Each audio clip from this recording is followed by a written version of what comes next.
Welcome to Stretton Unfiltered, the podcast where fashion, purpose, and unapologetic conversation meet. Hosted by Annah and Sami Stretton, this series takes you behind the scenes of a legacy brand and a powerful social impact journey, sharing the stories, lessons, and voices that inspire change. It's our very first episode of Stretton. How are you feeling? We've made it out of the block. Well, come on. Are we going to start? I've started. Oh, you started. Okay. I'm actually really excited about talking to what has been a massive journey, because there's 33 or 35 years if you want to kind of stretch it out. But yeah, super excited to be doing this. I know. And we're going to talk do it about with you. I know. 30, nearly 40, nearly 40. Yeah. And we're going to talk about everything. So, family, work. What else is it alive? No. It kind of does take a big part of that, or piece of our life. But work, family, the social impact that we do, the lifestyle things that we enjoy. There's so much that we'll cover, and I think what's important is that it is in a very unfiltered perspective. So we'll get down to the nitty gritty, personal. And we don't want to go through the first episode as what the company history is, because they can read it online. So we can send them some links. They'll be in the... and there's all these fabulous books. Yeah, exactly. Backtrade would be a goodie. Yeah, exactly. You can find out more history on us. We won't bore you with... Yeah, totally. Or you could come to the gallery. Yeah, you can come to Morrinsville as well and get the full history. But we won't give you the full history breakdown. I feel like you'll learn that along the way with the series. Yeah, totally. Yeah. So we're going to start right at the very beginning. Well, I think actually what would be quite cool to talk about is we've made it out of the starting blocks, which is pretty much what you did from the start, was making a start, which a lot of people don't do. Yeah, I think that's one of the interesting things with a lot of the young designers, young creators that are looking at putting together a business idea, is so many people never get it off the blocks. So many people never get it off the starting blocks, and that they have these wonderful ideas, they talk to these ideas, and they dream big around these ideas, but it's how the hell do you make a start? Totally, because not even just creative businesses, it's any business. Just making a start. Oh, no, absolutely. I guess my world is so creative that I continue to refer to that. But yes, it's any business. It's actually having that idea that's been plaguing you forever, or something you're particularly passionate about. How do you turn that into a business? Or how do you actually, once you've got the, the formula, or you feel you have the formula, or you feel you have the ability to garner some market share in that space, because that's important too. Is there actually a market? Product market fit is so key. So once you believe that you have that, how do you make it happen? Exactly. Yeah. And so I'm pretty sure someone that wasn't it your assistant that said that you should do this? Clothing company in Morrinsville. Yeah. And it was all going very well, relatively generic in their product, and that we were servicing the big chain stores that a lot of them are not even here today, like Farmers still is, but Decca and Dress for Less, et cetera, but we had a big business, and we had a lot of government contracts. We were doing Levi jeans. And that's crazy, you're doing Levi jeans here in Morrinsville. I know, but it was we were effectively a dinner. 19? Yes. And we weren't, because all of that would be offshore now, but everything was onshore. Making all the military uniforms, police uniforms. Not that I was super involved in that, because I was very much in the wholesale side of what they were. And do you think Levi's would produce back here, they would have had contractors that would have produced the Levi's brand, because it would have been more effective to obviously ship to their stores locally rather than shipping them in from Australia? No, I just America then. Well, I mean, I just think that they just looked at factories. What the big benefit of the factory here, which was Tracy Manufacturing at the time, is they had this massive wash plant which could do the stone wash that was so popular and the acid wash. And I guess there wouldn't have been a lot of factories that had geared up in that way, so they were doing that. But my job wasn't so much that. They decided to actually build a small wholesale business where they were doing a lot of other different products, and they needed someone to actually sort of lead the way there and develop the relationship. So I was brought on to do that. Effectively, that's kind of a roundabout way, because I came on as their accountant and sort of evolved into that space, because I was such a busybody and spent so much time in there and had so many opinions. But like you, I always had opinions. But and that led to me being involved in the design stage, and from there. Lynn. They brought me. They hired an assistant to help me, and she came down and we got into all sorts of conversations. And she said, "Why don't you do this for yourself?" And I said, "Wow!" I said, "Look at the size of this operation. When we do a big run for someone like Easy Buy, there's thousands and thousands of garments, and if there's an error in there, or we're late with delivery and they decide not to accept it, where do you take those garments? Who do you sell them to? You're left with quite a large problem. And I saw that happen from time to time, not a lot. And it was really difficult for them to move those garments. And that was very daunting to someone like myself. And she said, I don't know, there's a lot of people in Auckland that aren't very clever.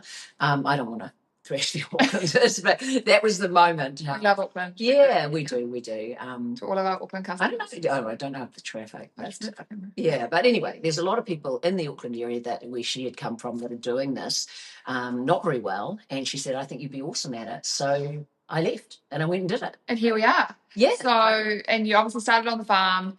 And talk us through. So obviously we got those prefab buildings brought on. There must have been a house truck that brought those out. Yeah.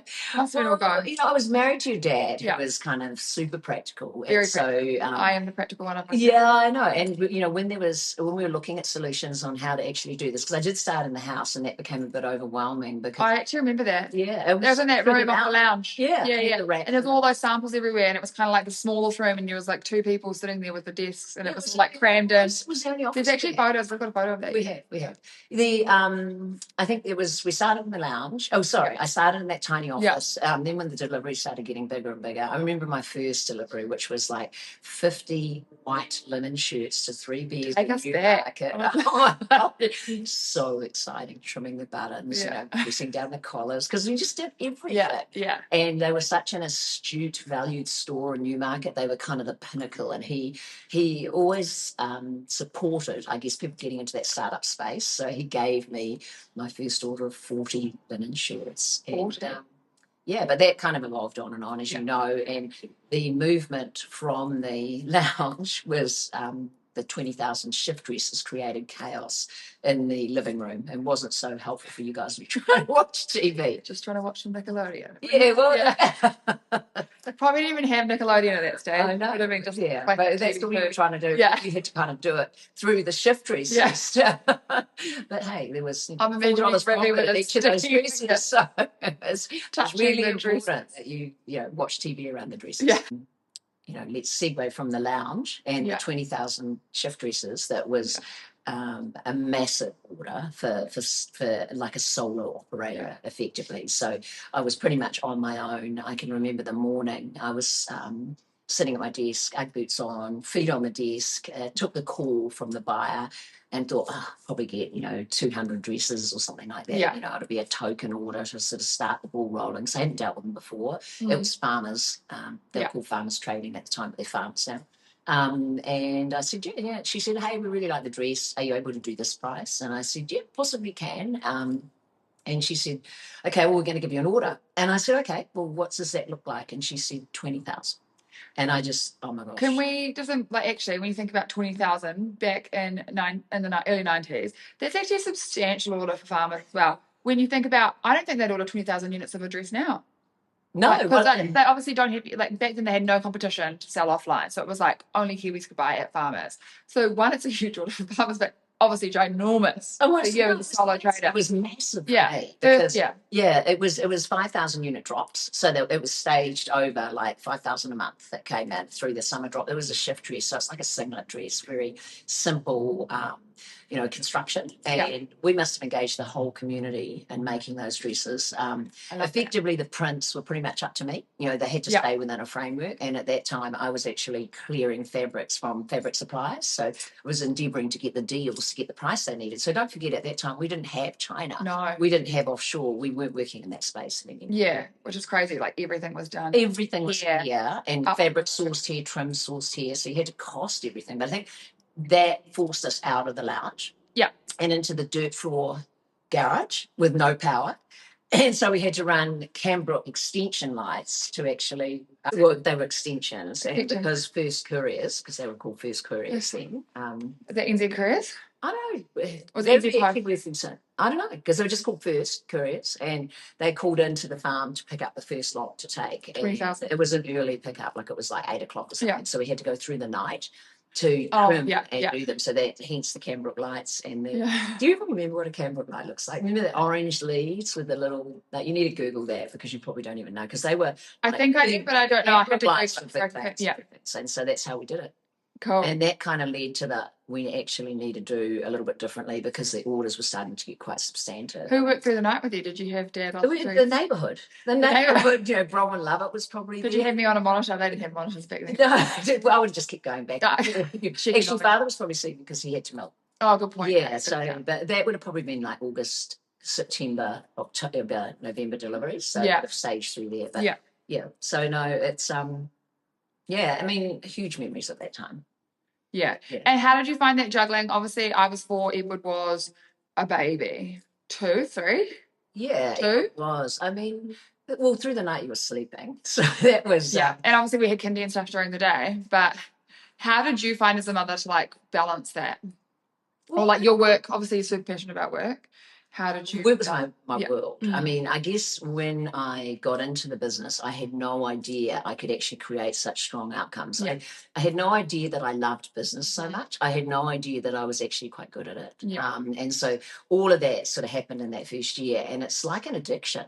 You just want to do more. You want to try new things. And I think I can even see it today when I come to the office and I say, I've had an idea, and, you kind of raise your eyebrow and go, yeah, okay, well, could we hear it this afternoon? Or, currently feeding and trying to grow the current idea. I know, but it's just that ideas thing. And so for me, I was on my own. Yeah. Your dad was very focused on the dairy farming aspect of it all. So I was kind of pretty solo. So I was just feeding myself and just trying stuff and doing stuff. But, I don't know if I would have got Mum of the Year award. But I don't want to be too hard on myself. No, look how great we both turned out. So, but I compare my connection to my grandchildren, and I was not the same. Yeah, no, I definitely find you're obviously present with grandchildren. A good word. Yeah. Where it's great. But I think also, like, seeing you work really hard and start something from the ground up has taught both you and I, like, that things don't just happen. Yeah. With it just like, I'm going to wake up, I'm going to do it. And it hasn't been handed to you. It wasn't passed down, like, which is what I've got at the moment. Like, I'm currently trying to grow and enrich the base that you've already, like, started, which is an awesome place to be in, but also a really daunting place, because it's like, where do you go from here, or where do you make that bigger? But seeing that, like, you work so hard just obviously instills us, like, amazing work ethic, like, knowing that you need to work really hard to get what you actually want. Yeah, and I think I saw that in my mum too. Even though she she also was involved in sort of smaller businesses and building them well, and they did incredibly well in hospitality. But she was always a really hard worker. Like, she always did all the jobs. And because I was the eldest of 5, I kind of was that person that supported her in those jobs. So if I was there in part of her life, I wasn't at university, I was around. Yeah. I was really active in helping her do, like, I'd come home from uni or come home from school, and I'd have to do the 40 Lions meals that were dining room that night at the Club Hotel in Paeatua. I was the key waitress, and I'd have to clean it all up, and I'd have to put the peas and the potato on the plates and the portions, because I'd only paid X amount for each meal.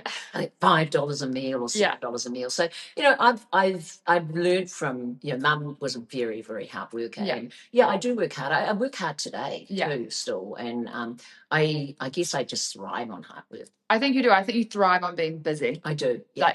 Like an idle Annah Stretton. It's not an Annah Stretton you want to be around. No, it's a really hard headspace for me to. Yeah. Like, you love driving and being busy. So if the day ahead of me doesn't look manic, I panic. I think people might think work-life balance. I know, but I don't know. I think manic is my work-life balance. Yeah.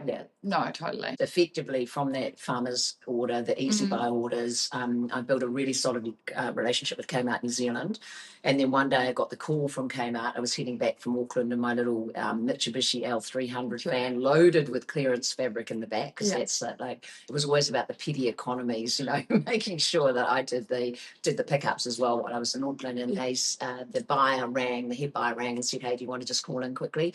And that's when they delivered the news that they were actually going to be buying everything out of Australia. So I would have to make contact with the Australian buying office and see if I could establish a relationship. And a lot of it was coming out of China. So it started to work out of China. Yeah. And at that stage, I was close to a $5 million relationship with Kmart New Zealand. So that was a massive, massive blow. And I can remember kind of sadly driving down the motorway home and thinking, oh my gosh, what does that look like? And it was immediate. That was moving. Yeah.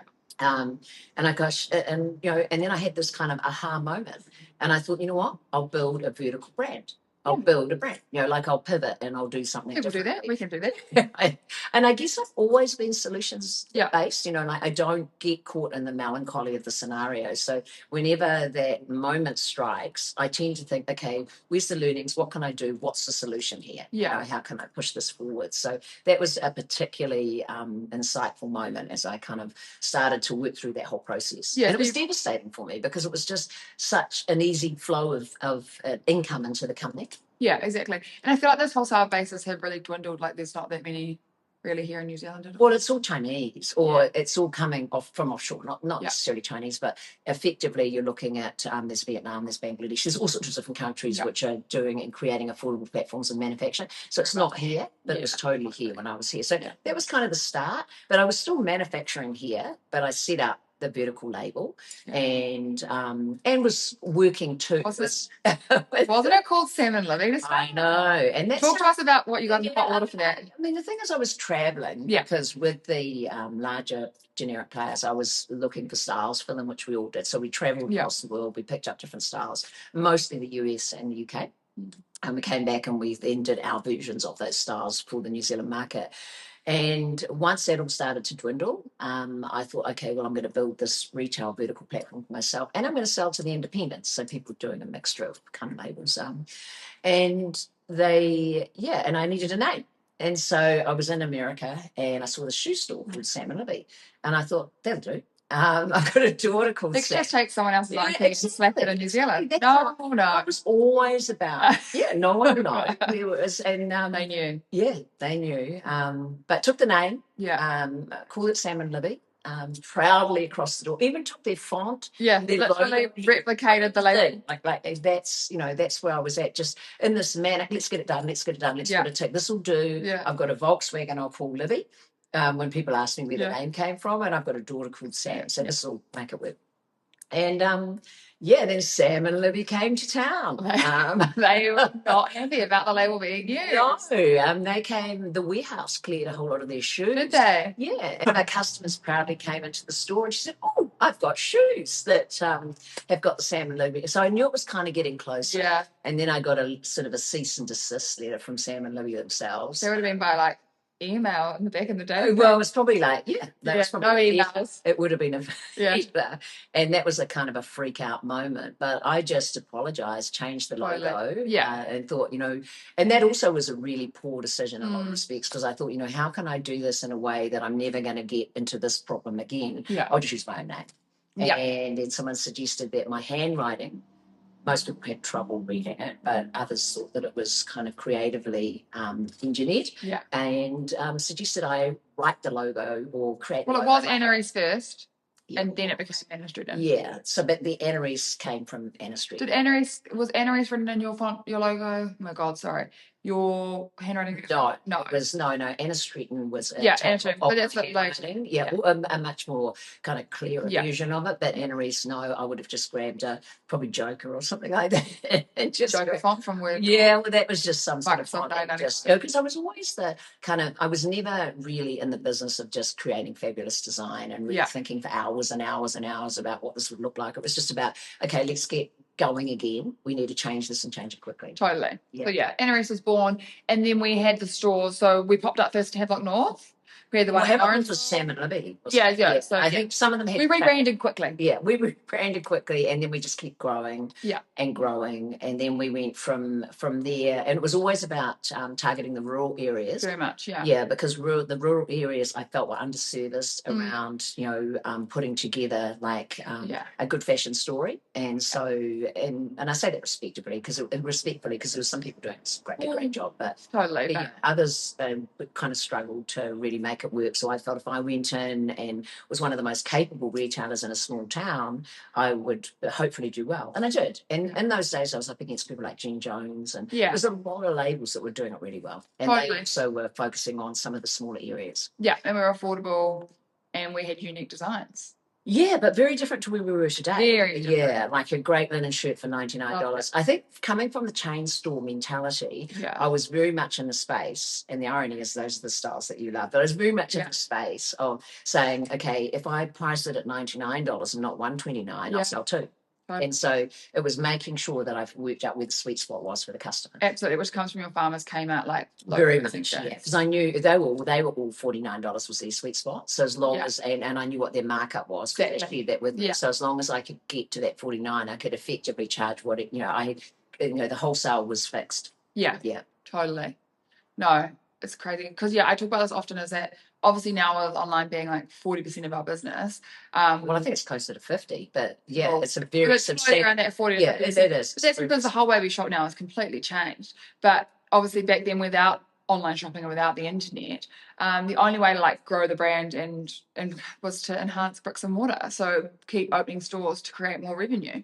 Otherwise, it was like we were saying. Oh no, it was the only way you did it. You just continued to open stores, and I figured if I could, the goal was to make sure each of them were returning, a platform of profitability. Yeah. So we set our minimum there, and as long as they could do that, they would stay open, and we would just keep replicating the model. And once you set up one, you can replicate the models quite quickly. Totally. And I was used to big quantities. I was happy to make big quantities because working with the generic guys had taught me that. And I'd also learned from people like Jared Gillespie, Tim Glasson, they're hard taskmasters. So I'd learned some pretty tough lessons. So I kind of had a feel of what worked and what didn't, and where the sweet spots were in price were.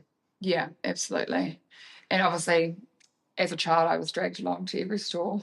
In the weekends. Well, I think the thing is all the stores used to have toys in them because my mum was a mum. She used to be more. I know people were kind of worried about germs. No, actually, I was back at the doctor's this morning and they're allowed magazines. Oh, they are. Ruby was obsessing over a truck magazine. I didn't know they weren't about magazines, but they took them out during COVID because you can touch the pages. Jim was like, "Oh, we can have magazines again now." It's a big moment. I know. I feel like the stores were obviously all encompassing growing up as well. Like we were always there. We're like, especially over in Hamilton or anywhere we went, we would obviously pop into the store, and spend time there. But you also used to work on the floor quite often. Like I remember you'd be on the floor in Hamilton and Ward Street there selling.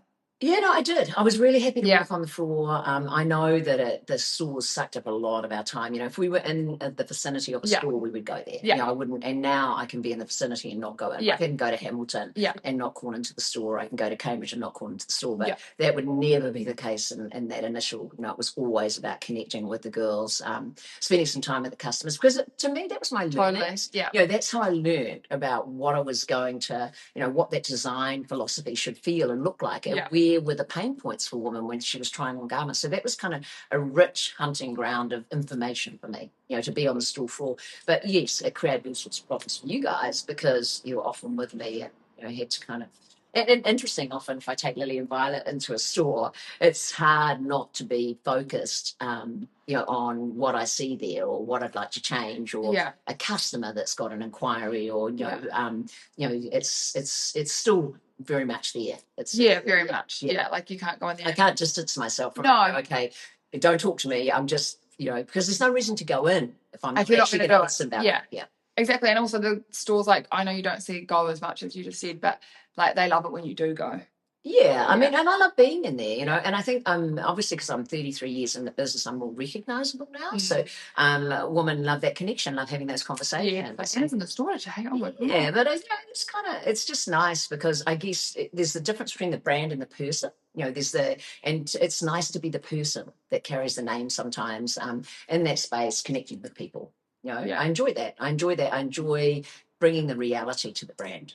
How do you feel when you see your product? Like, do you still get that funny feeling when you see someone? Well, only if it's being worn well. Pinot, and they've got your top on. Love it. I love seeing women out. I love seeing women enjoy. I love the enduring nature of some of the pieces. I mean, because I'll look at it and I'll go, oh, that came from 3 or 4 seasons ago, but it's still looking amazing. So I really love that. I saw someone the other day who came in and I think the skirt must have almost been 30 years old. I love it. She was still doing that. So I know, because you try and find those. I find that I can't believe how much our customers are like our hardest taskmasters. Like they still, obviously we're New Zealand made and it was perceived like quality product, and we are now made out of China, but it's still quality product, and that's something I really want to hold on to, is that we don't become this sort of like 5-wear, it's peeled, it looks terrible, we don't want, like, can't wear anymore, and it needs to be able to go season to season.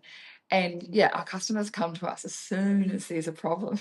This is wrong with it, and they are the first to jump up and down. And I love that about our community, because we know about the fault immediately. Well, I think they just want quality brands. It's really approachable. And that's important to people. And yes, you're right. The fabrics are really important. I think the construction's better in China because they've got all of the machinery, all of the, the fabrics, the trims, everything's there. Whereas here we were scratching around to find the right machinery to do something, or because the base of production just kept depleting. So it was harder and harder. Yeah, totally. I guess, with the Anna East stores, they were continually popping up throughout the country. And then... because obviously we were called Anna East forever, and definitely in the provinces. But now there became a change. I think, what was it, like early 2000s, when you just changed all the city stores out to Annah Stretton?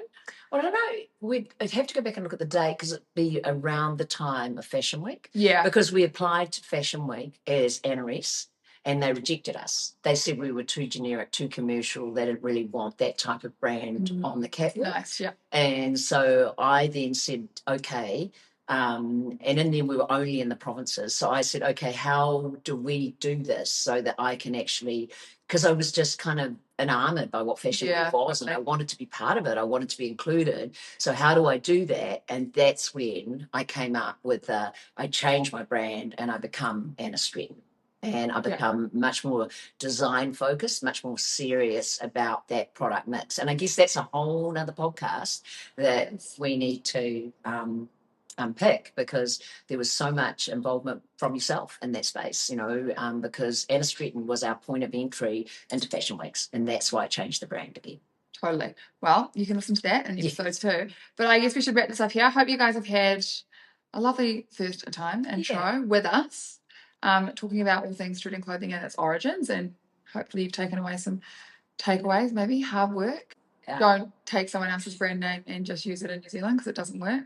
I'm a little bit embarrassed about that, but we can openly share about it now, sharing the failures. I don't know if anyone would be that silly to do that. Like, that kind of belongs to me. Not now. No, way too little. And obviously, if you really wanted to get into the nitty-gritty of our story and getting more information about us and reading the full history, you can obviously get Rag Trade to Mag Trade as well. Well, Rag Trade to Mag Trade, Wise Heart, and now Grip Before Grace are all books that we've got and we've put to the Kindle platform. So so you can get it there. Yeah. Okay, we will chat to you guys next week.